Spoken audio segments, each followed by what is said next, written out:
안녕하세요. 김영인 목사입니다. 오늘은 성경적 사회 참여 그 세 번째 시간으로 북한 핵을 어떻게 볼 것인가 라는 제목으로 함께 생각해 보도록 하겠습니다. 북한의 김정은과 한국의 좌파들은 북한의 핵무기 개발의 목적은 미국의 침략으로부터 북한의 체제를 지키기 위한 방어적 목적이라고 말합니다.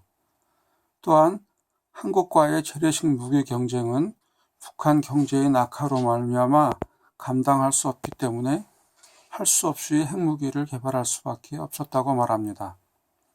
과연 그들의 말은 사실일까요? 미국의 지도자들은 북한의 핵무기 개발에 대해 어떻게 생각하고 있는지 살펴보겠습니다. 연합뉴스 2018년 1월 23일자에서 당시 미국의 CIA 국장이었던 마이크 폼페이오는 북한의 핵과 미사일 개발이 김정은 체제 유지를 위한 전시용이 아니라 실제로 미국을 동시다발로 타격할 무기를 만들기 위한 것이다. 김정은의 궁극적인 목표는 자신의 권력 하에 한반도를 통일하는 것이며 김정은이 이 핵무기 세트를 이용해 체제 보호 외에 다른 용도로 사용할 것이라고 믿는다라고 말했습니다. 2018년 2월 14일에 미 하원에 출석한 당시 미 태평양 사령관이었고 현재는 주한미 대사인 해리 해리스는 김정은이 정권을 지키기 위해 핵 개발을 하고 있다는 만연된 시각이 있지만 저는 동의하지 않습니다. 저는 김정은이 하나의 공산주의 체제 아래 통일을 하려고 한다고 생각합니다. 라고 말했습니다. 그러면 이 두 가지 견해 중 어느 것이 옳은 것일까요? 6.25 전쟁 중 미국의 트루만 대통령과 메가더 사령관의 원폭 사용 계획 발언을 알게 되었던 김일성은 6.25 전쟁 후인 1955년부터 핵무기 개발을 위하여 소련으로 북한의 과학자들을 보내었습니다. 아마 북한 핵무기 개발의 초창기에는 그 목적이 미국의 침공과 핵무기 사용에 대한 두려움으로 인해 자기를 지키기 위한 자위용이었을 수 있습니다. 그러나 김일성 주체 사상과 노동당 체제의 존재 목적은 한국의 적화를 완성하여 전 한반도에서 공산주의와 김일성주의를 완성하는 것입니다. 1950년대 중반부터 현재인 2019년 초까지 1990년대 중반에 대량 아사를 지나면서까지 약 65년간의 긴 시간을 북한은 북한의 모든 역량을 기울여 핵무기 개발을 해왔습니다. 이러한 사실은 그들의 존재 목적과 결코 분리하여 생각할 수 없습니다. 김정일 자신도 말하기를 수령님 때에 조국을 통일하자면 미국 본토를 때릴 수 있는 능력을 갖추어야 한다. 그래야 마음 놓고 조국 통일 대사변을 주동적으로 맞이할 수 있다고 말하였다고 합니다. 김정일과 김정은의 한국 적화 전략은 조선인민군이 남침할 경우 예상되는 수십만에 달하는 미군의 대대적인 증파를 막기 위해 북한의 핵무기로 미국의 대도시를 위협한다는 것입니다. 미국이 어떻게 자신의 막대한 희생을 감수하고 6.25 때처럼 한반도에서의 전쟁에 참여할 수 있겠는가라는 것이죠. 미군의 참전만 막을 수 있다면 핵무기가 없는 한국 군대는 비록 재래식 무기가 북한에 비해 많이 앞서 있더라도 핵무장을 한 조선인민군의 적수가 결코 될 수 없고 북한 노동당 주도의 공산 적화 통일의 대업이 마침내 완성된다는 것입니다. 심지어 북한은 한국에 주한미군만 없다면 전쟁할 필요도 없이 단지 북한의 핵무기로 한국을 위협하여 평화적으로 한국을 접수하여 적화 통일을 이루려고 할 수도 있습니다. 이와 같이 북한 노동당 체제의 존재 목적과 김정일과 김정은의 적화 전략을 종합적으로 고려하면 북한의 핵무기 개발의 목적은 한국의 적화를 이루고 더불어 김정은이 통일조선인민민주주의공화국의 위대한 영도자가 되는 것임을 알 수 있습니다. 미국은 1994년에 1차 북핵 위기 때부터 2017년 북한의 6차 핵실험에 이르도록 빌 클린턴, 부시, 오바마 그리고 현재의 트럼프 대통령에 이르기까지 수많은 회담과 경수로 같은 당근 제시 그리고 엄청난 금융과 무역 제재를 가해보았으나 북한의 핵무기 개발을 저지해야 하는데 최종적으로 실패하였습니다.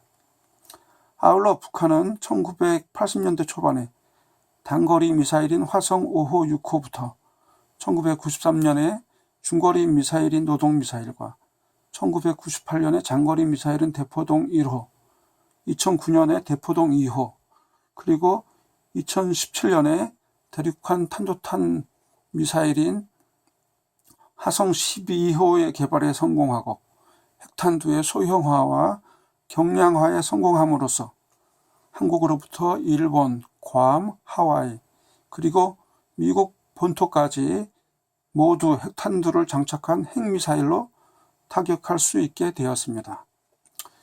이제 한국은 물론 일본과 심지어 미국도 북한의 핵미사일로부터 안전하지 못하게 되었습니다.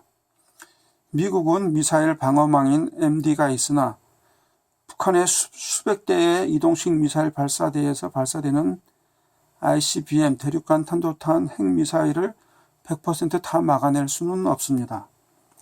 미국은 사실상 북한을 군사적으로 예방 공격하거나 아니면 유사시에 한국에 미군을 증파하는 것도 불가능하게 되었습니다. 우리의 조국인 대한민국은 핵미사일로 중무장하고 무자비한 김일성 주체 사상에 조선인민군 앞에 벌거벗은 채로 서 있는 것입니다. 미국이 아무리 우리의 동맹국이기는 하나 북한의 핵미사일로부터 뉴욕이 위협당한다면 그들이 과연 서울을 지켜줄까요? 그 대답은 너무나 간단히 NO입니다. 우리는 트럼프를 믿고 우리의 생명과 우리 자녀들의 생명을 미국에 맡길 수 있을까요? 그 대답도 역시 NO입니다. 트럼프에게는 미국만이 퍼스트이기 때문입니다. 이제 대한민국 국민은 프랑스 드골 대통령의 말에 귀를 기울여야 하겠습니다.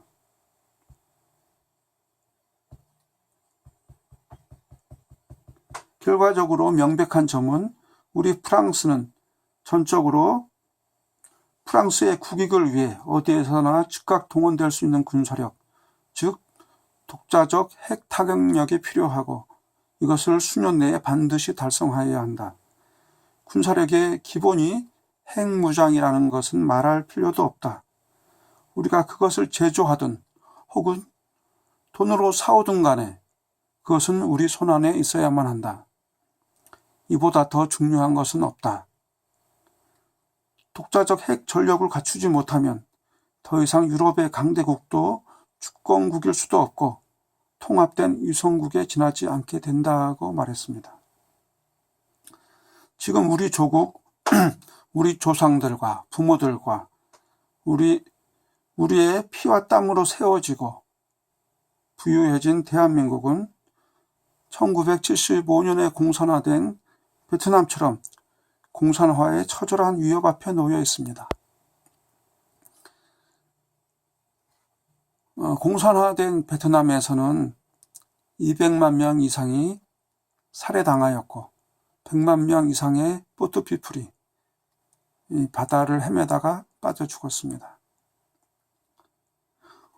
어떤 사람들은 우리가 핵무기를 개발하면 미국의 엄혹한 경제 제재로 엄청난 피해를 보게 되기 때문에 핵무기를 개발할 수 없다고 말합니다. 그러나 이제 우리가 서둘러서 핵무장을 하지 않는다면 우리와 우리 사랑스러운 자녀들의 생명과 삶은 한반도에서 더 이상 보장되지 않습니다. 우리가 피땀으로 쌓아 올린 재물도 불타거나 모두 빼앗기고 말 것입니다. 이제 우리 대한민국 국민은 결정해야 합니다. 우리 다 같이 손에 손을 잡고 함께 갑시다. 자랑스러운 대한민국, 핵무장한 대한민국, 자유민주주의로 통일한 통일 대한민국 만세. 감사합니다.